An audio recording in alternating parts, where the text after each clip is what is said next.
తెలంగాణ ఇంద్రవెల్లి అమరవీరుల స్తూపం చూస్తేనే తెలంగాణ ప్రజలందరికీ కూడా ఒక భక్తి భావన, ఒక విప్లవ భావన, ఒక దేశభక్తి భావన, అదేవిధంగా ఏదైనా అన్యాయం జరుగుతుంటే చూస్తూ సహించి ఊరుకోవద్దని చెప్పేటటువంటి ఒక అద్భుతమైనటువంటి నరనరాలని కూడా మరి మమ్మల్ని ముందుకు నడిపించి స్ఫూర్తినిచ్చేటటువంటి భావన కలుగుతుంది. ఇక్కడి ఆదివాసీ ప్రజల, ఇక్కడ గిరిజన ప్రజల యొక్క తిరుగుబాటు మన బిడ్డలందరూ కూడా ఉగ్గుపాలతోనే నేర్పించాల్సినటువంటి పాఠాలు. మరి అటువంటి జిల్లాలో ఈ అమరవీరుల స్తూపం దగ్గర, ఇంద్రవల్లి స్తూపం దగ్గర నేను ఇవాళ రావడం అనేది నా అదృష్టంగా భావిస్తూ ఉన్నాను. తెలంగాణ జాగృతి జనంబాట కార్యక్రమంలో ముందుకొస్తూ ఉన్నాము.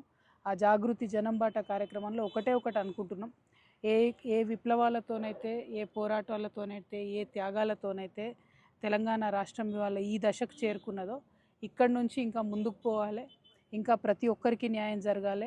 ఏ అమరవీరులు ఇక్కడ మనం ఇంద్రవెల్లి అమరవీరులు గిరిజనుల గురించి మాట్లాడుతున్నామో ఆ గిరిజనులకు, ఆ ఆదివాసీలకు న్యాయం జరుగుతుందా లేదా అనేటటువంటిది మనం అందరం కూడా ఒకసారి ఆలోచన చేసుకోవాలి. చేసినాం కొంత 10 ఏళ్ళల్లో, ఈ 2 ఏళ్లలో ఇంకా ఘోరమైన పరిస్థితికి వచ్చినాం. మరి ఇక ముందు తెలంగాణ ఎట్లుండాలి అనేటటువంటి విషయం మనందరం కూడా ఆలోచన చేసుకోవాలి. జనంబాట కార్యక్రమంలో ఈ అంశాలన్నీ కూడా ప్రజలతో మాట్లాడుతూ ముందుకు కదులుతూ ఉన్నాం. నిన్న ఇవాళ ఆదిలాబాద్ జిల్లాలో కంప్లీట్గా సమస్యల సమాహారంగా మా యొక్క ప్రయాణం సాగుతుంది. ఇన్ని సమస్యలు ఆదిలాబాద్ జిల్లాలో చూడడం చాలా చాలా బాధాకరంగా ఉంది.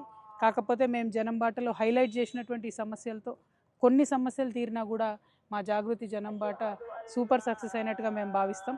ఎందుకంటే మా ఆలోచన ఒకటే, మేము ప్రజల దగ్గరికి వెళ్ళాలి, వాళ్ళ సమస్యలు తెలుసుకోవాలి, దాన్ని పరిష్కరించడానికి మార్గం వెతకాలి.